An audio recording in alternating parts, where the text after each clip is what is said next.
Lady Treby, do you still think that everything will be fine tomorrow? Yeah, that's what Trianne would say as well. With all due respect, Lady Treby, you know perfectly well that see you tomorrow is nothing but a white lie.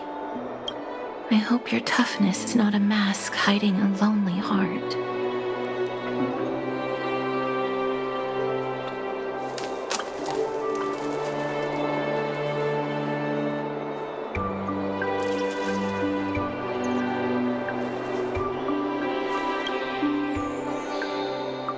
Cass, that's not a lie.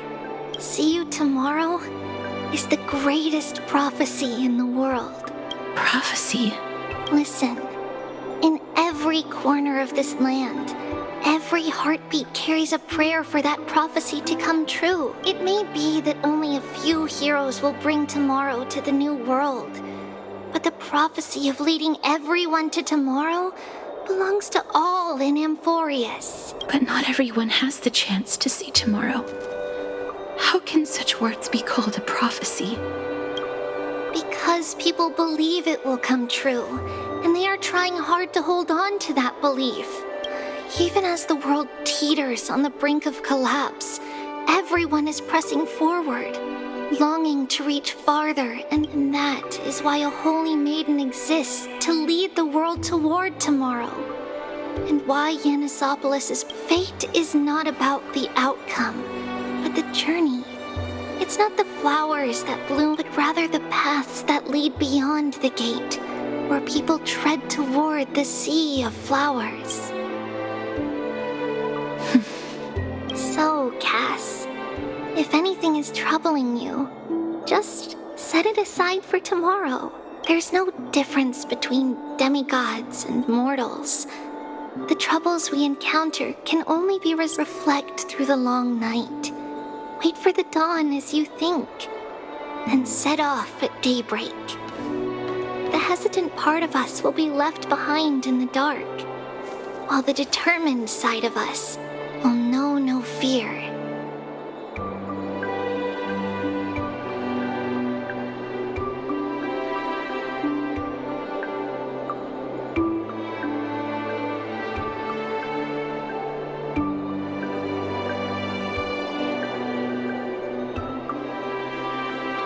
Because that's how Trivios has journeyed so far to spread, beckoning the morning sun and the tomorrow it promises to.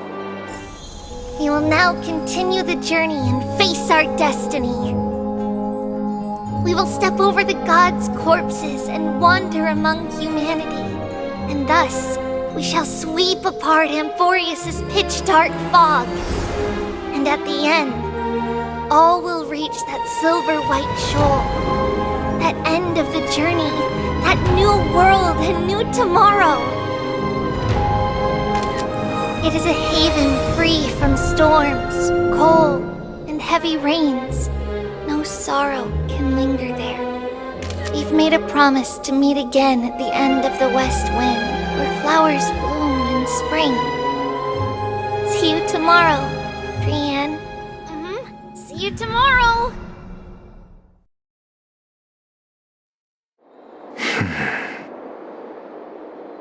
Child of humanity, surely you are not waiting for the arrival of night.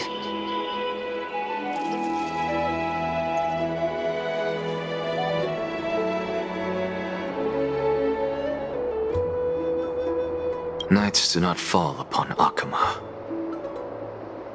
That's why it's futile for you to wait. Honestly, I didn't expect the renowned Reason Titan to behave like this. And that's all thanks to you. If your soul weren't, if you were more accommodating, you wouldn't be a... It was you who insisted on implanting the core flame in me. Forget it. Cut the sarcasm and just say what you need to say. Fine, fine.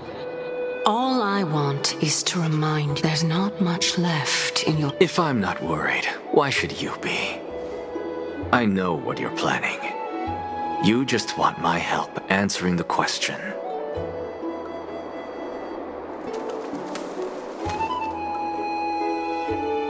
What exactly are we? Correct? It's good that you remember. Thus, equivalent exchange. Then rest easy. The answer will soon be revealed, and you'll have to return my body shortly. Is that... Certainly. I initially thought this extremely frail state would hinder me from getting my body back. But I didn't expect the answer to be right within it. That saved me a lot of trouble. I don't even need the black-robed swordmaster's ceremonial blade. That's certainly worth... Regrettably, I can't carry out the upcoming experiment alone. The girl who's walking with death. Is she fully prepared? Be patient, Titan. If we're always so guarded, how can death reach us easily? Unfortunately, on behalf of Okima, I must ask you to slow... I forgot about you. My apologies. A child's words are always carefree. I'll just dismiss these words as nonsense from a cheeky come-now conceited performer. It's time to address your relationship with that Titan. What if I refuse? Provocation will only tip Talantan's scales further toward your demise. There's no need to go to such lengths. Oh, monster neither human nor divine. Don't forget that you won't dare kill me. If you snuff out the core flame of reason, what else can you use to stand against the Council? Do you two mind if I cut in? I warned you. Do not interrupt me. I just have been meaning to ask. Does death really matter to you? What do you mean? What I mean is, before I implanted the core flame, you were already a silent, cold corpse.